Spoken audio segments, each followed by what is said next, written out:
Bismillahirrahmanirrahim.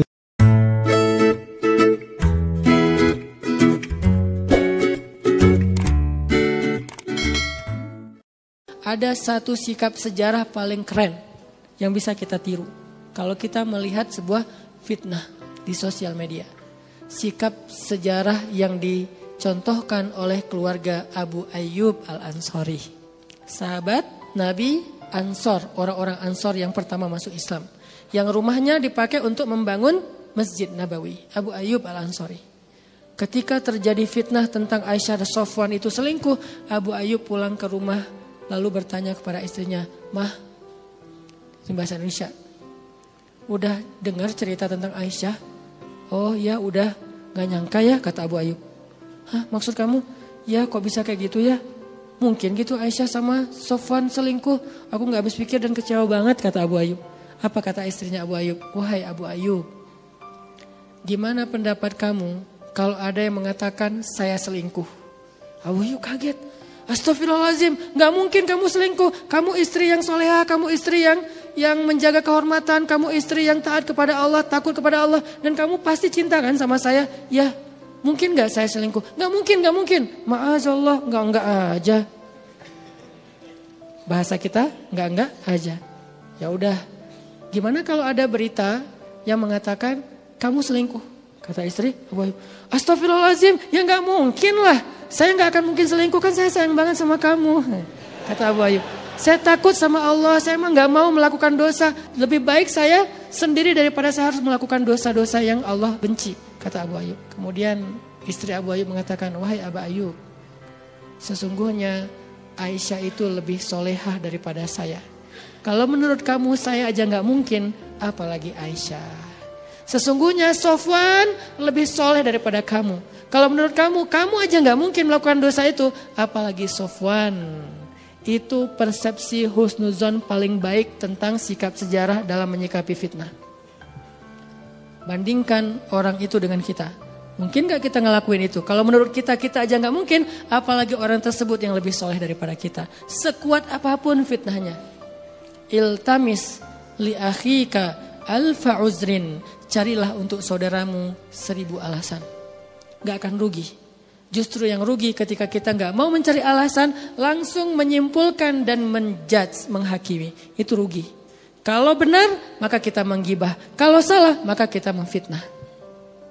Tapi kalau kita cari 1000 alasan, kalau benar, maka kita termasuk orang-orang yang sudah mencoba menutupi aib. Kalau salah, maka kita termasuk di antara orang-orang yang selamat. Itu sikap sejarah yang dicontohkan oleh keluarga Abu Ayyub. Makanya belajar sejarah itu belajar sikap, belajar moral. Tetapi bagusnya sikap dan moral itu sudah ada hasilnya. Kalau kita bikin atau menentukan sikap kita sendiri tanpa ada runut sejarah, belum jelas hasilnya bakal gimana, baik atau buruk. Kita masih trial and error kan. Tapi kalau sejarah itu bukan trial and error, udah ada hasilnya.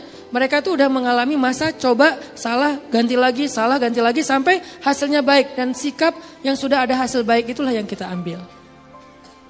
Sehingga kita tidak mengulangi kesalahan sejarah, tapi mengulangi kegemilangan sejarah. Baik secara pribadi maupun secara bangsa. Makanya anak muda harus akrab dengan sejarah. Baik sejarah bangsa kita maupun sejarah agama kita. Bacalah sejarah Nabi. Sampai apa Ustadz kita baca sejarah? Sampai kita mengenal tokoh itu seperti kita mengenal keluarga kita. Terutama Rasulullah SAW. Baca sirah Nabi sampai kita mengenal Nabi seperti kita mengenal keluarga kita. Kita tahu banget. Tahu bangetnya apa? Sampai kita tahu banget tentang perasaan Nabi. Nabi sukanya apa, Nabi gak sukanya apa. Nih kayaknya kalau ada Nabi pasti Nabi gak suka nih. Laukana bainanal habib. Seandainya Nabi ada di antara kita, kira-kira Nabi mau ngelihat kita enggak nih? Sampai kita bisa punya insting ke sana. Berarti sudah terbangun nalar yang bagus. Karena nalar itu bukan cuma kemampuan berpikir, kemampuan merasa. Itu nalar. Mengambil sikap sejarah. Dalam cerita Aisyah di fitnah selingkuh juga ada satu sikap yang keren juga nih. Selain sikap dari orang yang mendengar fitnah, ada sikap dari orang yang jadi korban fitnah. Yaitu sikap Aisyah. Kalau kita sedang dibully, kita lagi difitnah, maka ambillah sikap sejarahnya Aisyah. Itu yang saya lakukan ketika saya difitnah atau dibully di sosmed. Saya meniru sikap sejarahnya Aisyah. Apa? Diam. Sikap sejarahnya Aisyah, diam. Klarifikasi sekali, udah gitu diam. Gak usah diladeni, gak usah di-reply komennya. Itu tuh sikap sejarah. Bukan mengada-ngada, bukan improvisasi saya, enggak. Saya meniru Sayyidah Aisyah karena saya ngefans, ngidolain Sayyidah Aisyah. Makanya saya ngasih nama anak pertama saya Aisyah. Saya ngidolain Maryam, ngasih nama anak kedua saya Maryam. Saya ngidolain Yahya, ngasih nama anak saya Yahya. Yang jelas saya baca sejarah kemudian sampai sejarah itu menjadi spirit buat saya. Dan spirit itu tertuang dalam menamakan anak-anak saya. Mungkin namanya biasa, disebut nama pasaran. Tapi buat saya itu bukan pasaran karena tokohnya saya kenal. Buat saya bangga banget dengan nama Maryam. Mungkin orang ngerasa nama Maryam itu pasaran, nama nenek gua katanya. Tapi saya tahu siapa Maryam, makanya saya bangga dengan nama itu. Memanggil Maryam itu dengan pride. Karena saya tahu siapa Maryam. Dan saya berharap Maryam saya seperti Maryam yang saya idolakan. Setidaknya mendekati yang saya idolakan. Intinya adalah saya baca sejarah, makanya menamakan anak dengan nama sejarah. Saya ceritakan ke anak-anak saya. Akhirnya Yahya bilang, Baba nanti kalau punya adik pengen dikasih nama Yusuf. Karena saya membacakan kisah Yusuf, gimana kerennya Yusuf. Nanti kalau punya adik mau dikasih nama Daud. Karena saya bacain kisah Daud. Nanti kalau punya adik mau dikasih nama Sulaiman. Karena saya bacain kisah Sulaiman. Mau berapa aja adik kamu Yahya. Semua mau dikasih nama sejarah. Sampai saya bilang, kayaknya salah satu nama yang sekarang saya lagi kayak bangga banget karena lagi baca kisahnya adalah Kutuz. Tahu arti Kutuz? Kutuz itu artinya singa yang menyalak. Singa yang apa? Yang sedang bersuara keras karena marah, itu namanya Kutuz. Bahasa apa itu? Bahasa Mongol yang diberikan oleh orang Mongol kepada Saifuddin. Salah satu pejuang Islam karena gagahnya, karena kerasnya, karena menakutkannya dia bagi musuhnya. Dan dia pejuang Islam pertama yang berhasil mengalahkan pasukan Mongol dalam sejarah mereka selama 30 tahun.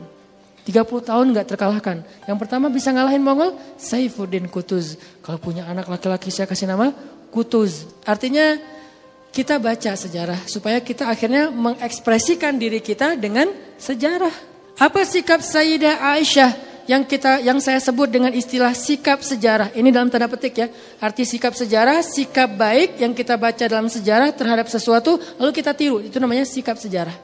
Apa sikap sejarahnya Aisyah ketika jadi objek bulian, objek hoax, berita bohong? Ketika Nabi datang ke rumah Abu Bakar ingin bertemu dengan Aisyah, tabayun ceritanya, Nabi tanya ke Aisyah, "Ya Aisyah, kamu udah dengar berita tentang kamu?" "Udah," kata Aisyah. "Terus gimana komen kamu wahai Aisyah?" kata Nabi. Kata Aisyah, "Ya Rasulullah, kalau saya bilang berita itu bohong, mungkin Nabi gak percaya. Padahal Allah Maha tahu berita itu bohong. Kalau saya bilang berita itu benar, Allah Maha tahu saya tidak melakukannya. Tapi Nabi mungkin percaya karena orang-orang membicarakan hal yang sama. Maka ya Rasulullah, saya tidak akan bicara apa-apa untuk membela diri. Saya hanya akan mengatakan apa yang dikatakan oleh Yakub tentang musibah kehilangan Yusuf." Apa pelajarannya di sini? Aisyah itu baca sejarah. Makanya ketika Aisyah sedih, Aisyah memilih sikap sejarah dalam kesedihannya. Keren ya? Aisyah baca sejarah. Sehingga ketika dia terpukul, sedih, drop, kecewa, maka dia memilih sikap sejarah untuk mengekspresikan kekecewaannya. Itu cerdasnya Aisyah. Apa sikap sejarah? Sikap yang pernah ditunjukkan oleh Nabi Yakub ketika tahu berita Yusuf dimakan oleh serigala dari kakak-kakaknya Yusuf. Apa sikap Yakub? Nabi Yakub mengatakan, "Ilallahi ashku bathi wa huzni, wallahul musta'an ala ma tasifun, fasabrun jamil." Kata-kata Nabi Yakub, fasabrun jamil, wallahul musta'an ala ma tasifun, ilallahi ashku bathi wa huzni. Itu yang dikatakan Aisyah. Saya hanya akan bersabar dengan sabar yang indah, dan saya berlindung kepada Allah atas semua musibah yang menimpa saya, atas semua fitnah yang kalian sampaikan, atas semua omongan yang kalian sampaikan. Dan saya mengadukan masalah saya hanya kepada Allah. Saya adukan kesedihan saya hanya kepada Allah. Itu kata-kata Aisyah. Tahu nggak apa hasil dari sikap sejarah? Makanya penting meniru sikap sejarah itu biar mengulangi hasil sejarah. Nabi Yakub setelah mengatakan fasabrun jamil wallahul musta'an ala ma tasifun ashku bathi wa huzni ilallah. Setelah Nabi Yakub mengatakan itu, maka Allah Subhanahu wa taala menolong anaknya Yusuf sampai puncaknya Yusuf menjadi apa? Menjadi raja di Mesir, lalu Allah mengembalikan Yusuf kepada Yakub dan dalam keadaan mereka semuanya sudah damai. Kakak-kakak Yusuf semuanya taubat, jadilah mereka keluarga yang utuh kembali. Ini hasil sejarah dari sikap Yakub alaihissalam. Sehingga siapa yang meniru sikap Yakub ketika dia dalam keadaan kecewa, sedih, merasa dihina, difitnah, dibully, maka dia akan mendapatkan hasil sejarah yang sama dengan Yakub. Siapa yang meniru sikap Yakub? Aisyah. Sehingga ketika Aisyah mengatakan fasabrun jamil wallahul musta'an ala ma tasifun ashku bathi wa huzni ilallah, sabar saya sabar yang indah dan saya berlindung kepada Allah atas semua tuduhan kalian dan saya hanya akan mengadukan kepada Allah saja keluh kesah dan kesedihan saya. Langsung besoknya Allah utus Jibril, wahai Jibril turun kepada Muhammad, bela Aisyah. Sampaikan wahyuku kepada Muhammad. Diturunkanlah wahyu 1 halaman penuh surat An-Nur yang isinya adalah surat dari Allah yang isinya pembelaan untuk Aisyah dan Sofwan. Allah bela langsung dari langit Aisyah dan Sofwan. Kenapa? Karena Aisyah meniru sikap sejarahnya Yakub yang pernah dibela oleh Allah dengan sikap itu. Sehingga kita nggak salah mengambil sikap. Jangan sampai sikap sejarah yang kita ambil dalam banyak polemik yang terjadi di masyarakat, sikap sejarahnya Abu Lahab. Bahaya kan? Kamu meniru sejarah? Iya, sejarah siapa? Abu Lahab. Kan ngeri. Hasilnya apa? Tabbat yada abi lahabi wa tabb. Celaka. Gara-gara salah niru sikap sejarah. Sikap apa? Mencela, menjelek-jelekkan, memfitnah, menghalangi, merusak, mengusir, menghalangi dakwah. Itu sikapnya Abu Jahal dan Abu Lahab. Sikapnya Walid Al-Mughirah. 3 orang yang mengambil sikap yang sama. Menghalangi dakwah Nabi. Sehingga hasil mereka apa? 1. Tabbat yada abi lahabi wa tab. 1 lagi. Sa'uslihi saqar. 1 lagi di surat Al-Alaq, di akhir surat Al-Alaq kami cabut ubun-ubunnya. 3 orang yang mengambil sikap menghalangi dakwah, memusuhi dakwah, menjelek-jelekan para dai di jalan Allah. Yang 1 sa'uslihi saqar, aku masukkan ke neraka saqar. Siapa dia? Walid Al-Mughirah, bapaknya Khalid. Yang 1 lagi, kami cabut dari ujung ubun-ubunnya. Siapa dia? Abu Jahal. 1 lagi, celaka dia dan celakalah. Siapa dia? Abu Lahab. Jangan tiru sikap itu dalam kehidupan kita terhadap dakwah. Kasihan, nanti hasilnya sama, gak akan jauh beda. Itu pentingnya belajar sejarah. Makanya jangan salah memilih sikap sejarah. Saya gak ada niat milih sikap sejarah, tapi semuanya terulang. Walaupun kita gak ada niat, gak sadar, sikap kita itu mirip dengan sejarah. Jangan-jangan sikap kita itu mirip sikap Fir'aun yang menghalangi dakwahnya Musa. Yang ketika Musa datang baik-baik, wa qula lahu qaulan layyinan, ngomong ke Fir'aun dengan bicara baik-baik, ya lembut ya Musa, karena Musa ini kan orangnya keras ya. Makanya Allah bilang, yang lembut yang Musa pelan-pelan kalau ngomong, jangan emosi. Ya Allah, wahai Fir'aun. Musa ngomong gitu, jarang-jarang Musa ngomong kayak gitu. Kalau enggak Allah suruh ngomong gitu, Musa ngomong, Fir'aun, gitu. Tapi karena Allah suruh bicaralah yang lembut kepada Fir'aun, akhirnya Musa datang pelan-pelan, wahai Fir'aun, wahai Raja, aku ingin menasihati kamu dengan nasihat yang baik, dengarkanlah. Fir'aun marah-marah, sombong, gak mau dengar, memfitnah Musa, mengatakan Musa itu ingin merusak negeri kita, ingin memecah belah di antara kita, ingin mencoreng tradisi dan nenek moyang kita, ingin menghancurkan kesatuan kita, dia anti nasionalisme dan seterusnya. Menuduh Musa dengan tuduhan-tuduhan yang buruk. Jangan-jangan tanpa kita sadari kita meniru sikap Fir'aun, sehingga kita akan mendapatkan hasil sejarah seperti Fir'aun. Na'udzubillahi min dzalik. Itulah pentingnya belajar sejarah.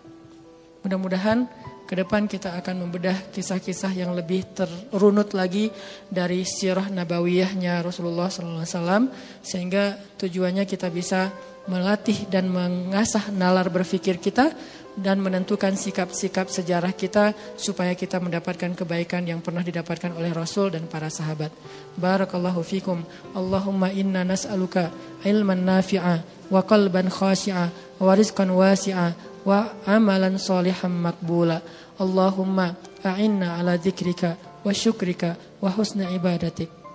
Rabbana atina min ladunka rahmah wa hayyi' lana min amrina rasyada waj'al lana min kulli dhiqin makhraja wa min kulli hammin faraja wa min kulli usrin yusra. Allahumma ansuril Islam wal muslimin. Allahumma ansuril muslimina fi Palestin. Allahumma ansuril muslimina fi Suriah. Allahumma ansuril muslimina fil Iraq. Allahumma ansuril muslimina fi Yaman. Allahumma ansuril muslimina fi Kashmir. Allahumma ansuril muslimina fi Turkistan.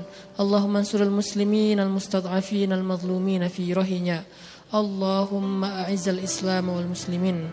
Allahumma antaqim min a'da'ika a'da'id din kama antaqamu minna fa innahum la yu'jizunak antal qahhar antal jabbar antal aziz. Allahumma anta ala kulli syai'in qadir. Allahumma ij'al baladana hadha baladan amina warzuq ahlahu minas samarati man amana minhum ya Razzaq ya Wahhab ya Fattah ya Rahman ya Rahim. Allahumma hadi syabab al-muslimin. Allahumma hadi syabab Indonesia. Allahumma arzuqhum imanan wa amalan salihah. Allahumma alif baina qulubihim kama allafta baina qulubil muhajirin wal ansar. Rabbana atina fid dunya hasanah wa fil akhirati hasanah wa qina adzaban nar.